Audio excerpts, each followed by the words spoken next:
Are you one of those people that's starting to wonder what's wrong with your resume and why is it being tossed by the applicant tracking system?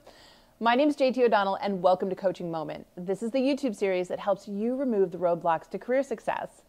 Recently, we got a comment from one of our viewers about the fact that he has applied to over 70 places online and heard nothing back.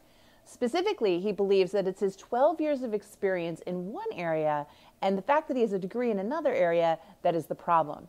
But his big question at the end was, what can I do if I don't know anybody at the company? All right, there's a lot going on here. And so the first thing that I want to share with you is that you are not alone. Less than 3% of people who apply online ever hear back from an employer. And that's because the applicant tracking system, also known as the ATS, is designed to screen you out.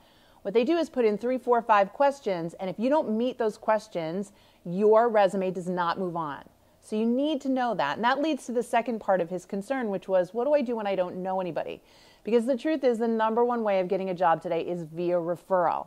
But the good news is, it doesn't have to be your best buddy, your college roommate, family member that can get you that introduction. In fact, studies on LinkedIn show that it's the cool ties, right, or the weak ties, they also call them, that can get you that introduction. What do I mean by that? Well, if you know somebody who, after some research, you find out knows somebody at a company you want to work at, you can reach out to them and ask for the introduction and say, I know that I don't know them, I know they don't know me well, but I just want to learn more about what it takes to earn an interview at that company. This is called info interviewing, and it's a wonderful way for you to connect and gather research.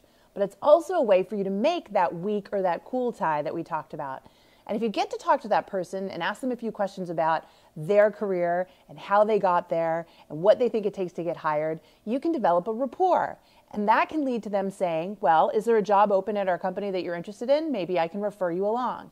This is how it gets done each and every day. Again, LinkedIn studied this and said the number one way people were getting jobs through referral was through this type of process. So what are you waiting for? My advice to anybody that is dealing with the ATS black hole is to start to build what we call an interview bucket list, identify companies you want to work for, and start to tap into those ties that can give you those introductions so that you can have those info interviews and start to get referred into the organizations that you dream to work for. Okay, questions, comments, feedback. What was your favorite part of the advice that I just gave you? I want to see that down below. We answer each and every one of you. And of course, if you have a question, post it. Maybe you'll see yourself on the next coaching moment. But until next time and until the next video, I want you to remember this. If you want to win, you've got to work it daily.